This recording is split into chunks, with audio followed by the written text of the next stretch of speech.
the proposed amendment to this constitution is in line with the constitution itself.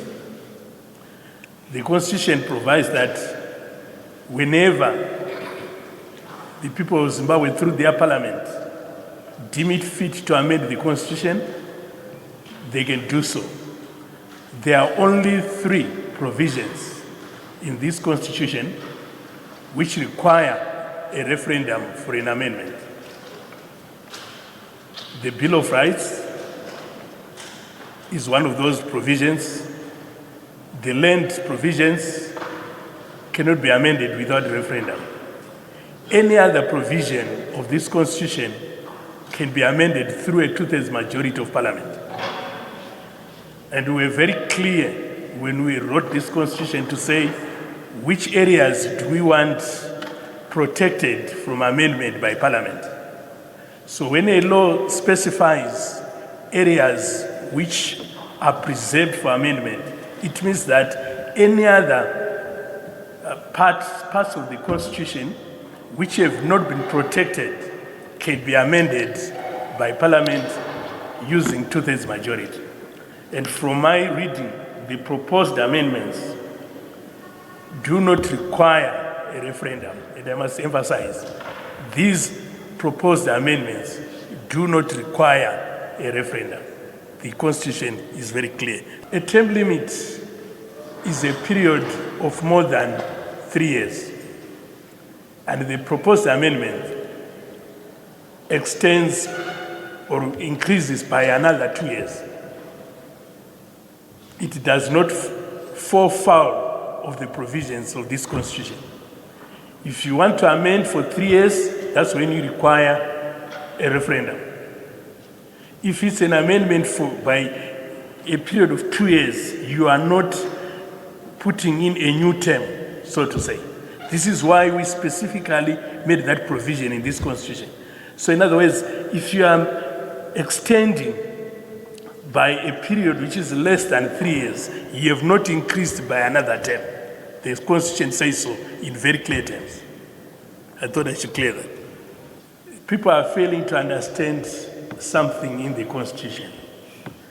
The constitution provides that any period below 3 years is not considered to be a term. And I think that is a very important piece of the law. So the current amendment is extending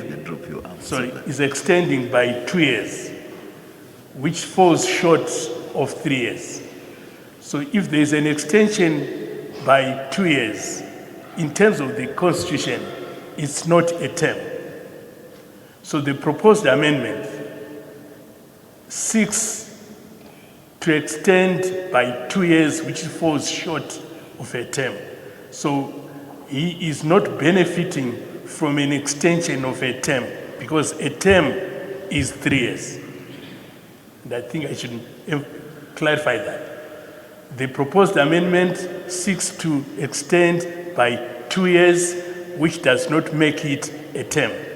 In the same manner, when the current president came into office, he finished the term of office, the former president Mugabe.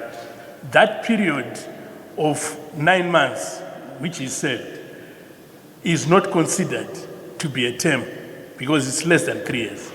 In the same manner, an extension by 2 years is also not considered by law to be a term.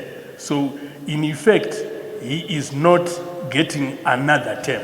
It's not a third term. And it's not an extension which requires an amendment to the law as provided by the same constitution. The people, the party, ZANU-PF, made a resolution, I think about 3 or 4 conferences, making the same resolution. The party wants President Mnangagwa to remain in office until 2030. That is the ZANU-PF resolution. Everybody heard that. Then the resolution is then given to the government. This is what the party said you must do, together with all other resolutions on development and many issues. Government has a responsibility of finding a way of implementing those resolutions. And as part of implementing that resolution, government has taken this process now to Parliament. Parliament is making a law for and on behalf of the people. Propositions are being made to amend the Constitution. Parliament must make sure that the public understands the intended amendments. It's not only one, there are numerous of them. So public hearings are then done to ensure that the public understands the nature of the amendments being proposed. But it is the responsibility of Parliament to amend the laws, to amend the Constitution whenever it's deemed necessary. There is a provision that when you are making important amendments, you consult the people, you inform the people. If they've got questions, then they can ask questions and they will be responded to. So public hearings are going to be made. The way we are running our country is that whenever Parliament is making any bills, and I think you've already seen that, whenever they are making any changes, Parliament goes out to make public hearings. More so when you are amending the Constitution, you also need to consult the people and inform them so that if they've got questions, you can answer the questions. So Parliament is doing a public responsibility of ensuring that the citizen understands the changes which are taking place.